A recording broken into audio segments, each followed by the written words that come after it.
السلام علیکم ورحمۃ اللہ وبرکاتہ۔ سامعین کرام، ایک وقت ایسا بھی آیا جب انسانیت کے افق پر روشنی کا کوئی نشان باقی نہ رہا تھا۔ فضائیں خاموش تھیں، دل ویران تھے اور روحیں اندھیروں میں بھٹک رہی تھیں۔ یہ وہ سیاہ دور تھا جسے تاریخ زمانہ جاہلیت کے نام سے یاد کرتی ہے۔ عرب کا معاشرہ گمراہی کی گہری کھائی میں گر چکا تھا۔ ہر سمت شرک کی آندھیاں چل رہی تھیں، بت پرستی کا راج تھا۔ انسان اپنے ہی ہاتھوں تراشے ہوئے پتھروں کے آگے سر جھکاتا اور انہیں اپنا معبود مان لیتا۔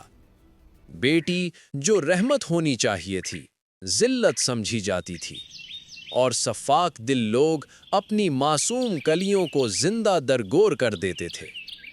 طاقتور کمزور کو روند دیتا۔ شراب، جوا اور بے حیائی زندگی کا معمول بن چکے تھے۔ یوں لگتا تھا جیسے انسان اپنی انسانیت کھو چکا ہو۔ مگر اسی گھٹا ٹوپ اندھیرے نے، رحمت الہی نے ایک نور کو طلوع فرمایا، ایک ایسی ہستی کو مبعوث کیا جو روشنی کی کرن بن کر آئی اور جس نے دنیا کو اندھیروں سے نکال کر نور کی طرف لے جانا تھا۔ حضرت جعفر طیار کی درد بھری گواہی۔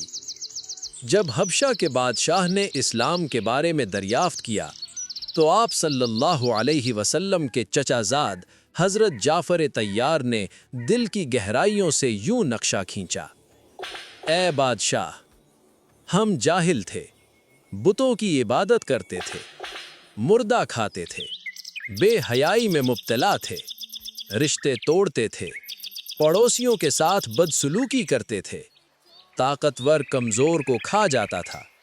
پھر اللہ نے ہم ہی میں سے ایک رسول مبعوث فرمایا جن کے نسب، سچائی، امانت اور پاک دامنی سے ہم خوب واقف تھے۔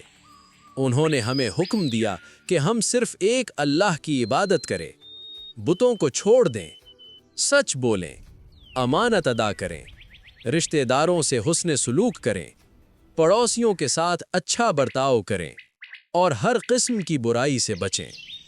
پس ہم ان پر ایمان لے آئے، ان کی تصدیق کی، اور آج ہم صرف ایک اللہ کی عبادت کرتے ہیں۔ مگر یہی سچائی قوم کو ناگوار گزری اور وہی قوم ان کی دشمن بن گئی۔